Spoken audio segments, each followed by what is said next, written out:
திண்டுக்கல்லில் மருத்துவரிடம் லஞ்சம் பெற முயன்ற வழக்கில் கைது செய்யப்பட்ட இடி அதிகாரியின் ஜாமீன் மனு மீது இன்று உத்தரவு. அங்கித் திவாரியின் ஜாமீன் மனு மீது திண்டுக்கல் குற்றவியல் நீதிமன்ற நீதிபதி மேகனா இன்று உத்தரவிடுகிறார்.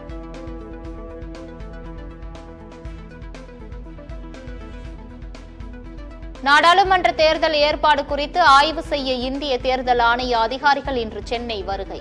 சென்னையில் தலைமை தேர்தல் அதிகாரி உள்ளிட்டோருடன் 2 நாட்கள் அதிகாரிகள் ஆலோசனை நடத்த உள்ளனர். மக்களவைத் தேர்தலையொட்டி சென்னையில் மேலும் 122 காவல் ஆய்வாளர்கள் பணியிட மாற்றம். ஒரே இடத்தில் 3 ஆண்டுகளுக்கு மேல் பணியாற்றியவர்களை பணியிட மாற்றம் செய்து டிஜிபி சந்தீப் ராய் ரத்தோர் ஆணை.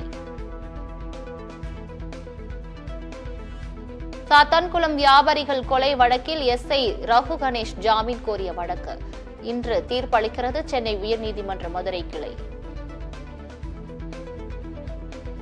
முதலமைச்சர் மு.க.ஸ்டாலின் ஸ்பெயின் நாட்டு சுற்றுப்பயணம் நிறைவு.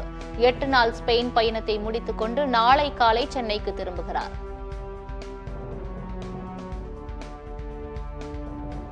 வெற்றிகரமான எனது ஸ்பெயின் நாட்டு பயணம் இன்றுடன் நிறைவடைகிறது. ஸ்பெயின் நாட்டின் முன்னணி தொழில் நிறுவன நிர்வாகிகளை சந்தித்து ஆலோசனை நடத்தியதாக முதலமைச்சர் தகவல்.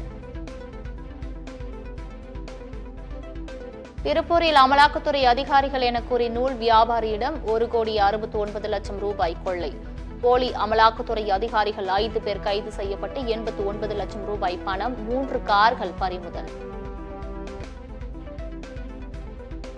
எண்ணூர் கோரமண்டல் தொழிற்சாலை வாயு கசிவு வழக்கு தேசிய பசுமை தீர்ப்பாயத்தில் இன்று விசாரணை. வழக்கு விசாரணைக்கு வரும் நிலையில் உர ஆலைக்கு எதிராக 42வது நாளாக மக்கள் தொடர் போராட்டம். சென்னை எண்ணூரில் வாயு கசிவு ஏற்பட்ட தனியார் உர தொழிற்சாலையை நிரந்தரமாக மூட வலியுறுத்தி மக்கள் போராட்டம். எண்ணூரில் 33 மீனவ கிராமங்களில் கடைகள் அடைப்பு. மக்கள் போராட்டம், போலீசார் குவிப்பால் பதற்றம். சென்னை உயர்நீதிமன்ற விடுமுறை நாட்களை குறைப்பது குறித்து வழக்கறிஞர் சங்கங்களுடன் நாளை கருத்து கேட்பு. நாடாளுமன்ற நிலைக்குழு சென்னை, மதுரையில் கருத்து கேட்க உள்ளது. பெண் எஸ்பிக்கு பாலியல் தொல்லை கொடுத்த வழக்கில் முன்னாள் சிறப்பு டிஜிபி ராஜேஷ் தாஸின் மேல்முறையீட்டு மனு. விழுப்புரம் முதன்மை நீதிமன்றத்தில் மேல்முறையீட்டு மனு இன்று விசாரணை. சென்னை எம்சி ரோட் சிமெண்ட்ரி சாலை சந்திப்பு பகுதியில் பாதசாரிகளுக்காக நடைபாதை அமைக்கும் பணிகள் நாளை தொடங்குவதால் போக்குவரத்து மாற்றம்.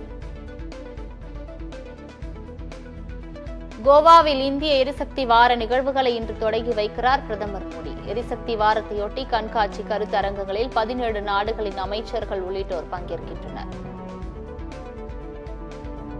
செங்கல்பட்டிலிருந்து சென்னை கடற்கரை வரக்கூடிய மின்சார ரயில் நாள்தோறும் காலதாமதத்தால் மக்கள் அவதி.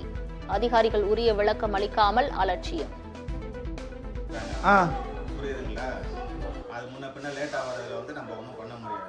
எல்லாத்துக்கும் மெயின்டெனன்ஸ் ஒர்க்னு ஒன்று இருக்குது. அது செய்யாம எந்த வேலையும் நடக்காது. இந்த லேட்னா அங்கே அனௌன்ஸ்மெண்ட் போட்டுருப்பாங்க. எங்க அனௌன்ஸ்மெண்ட்? எந்த ஸ்டேஷன்ல அனௌன்ஸ்மெண்ட் போடுறாங்க? எந்த ஸ்டேஷன்ல அனௌன்ஸ்மெண்ட் போடுறாங்க சார்? நீங்க லேட்டா வந்தது இல்ல? ஆமா சார். அனௌன்ஸ்மெண்ட் போடலன்னா நீங்க அங்க கேளுங்க.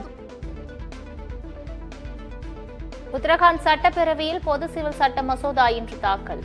பெரும்பான்மையுடன் நிறைவேற்றப்படும் என முதலமைச்சர் புஷ்கர் சிங் தாமி உறுதி.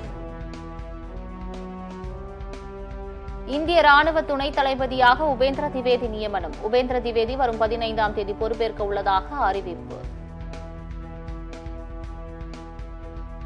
இங்கிலாந்து மன்னர் 3ஆம் சார்லஸுக்கு புற்றுநோய் பாதிப்பு. மன்னருக்கு சிகிச்சை அளிக்கப்பட்டு வருவதாக பக்கிங்ஹாம் அரண்மனை தகவல்.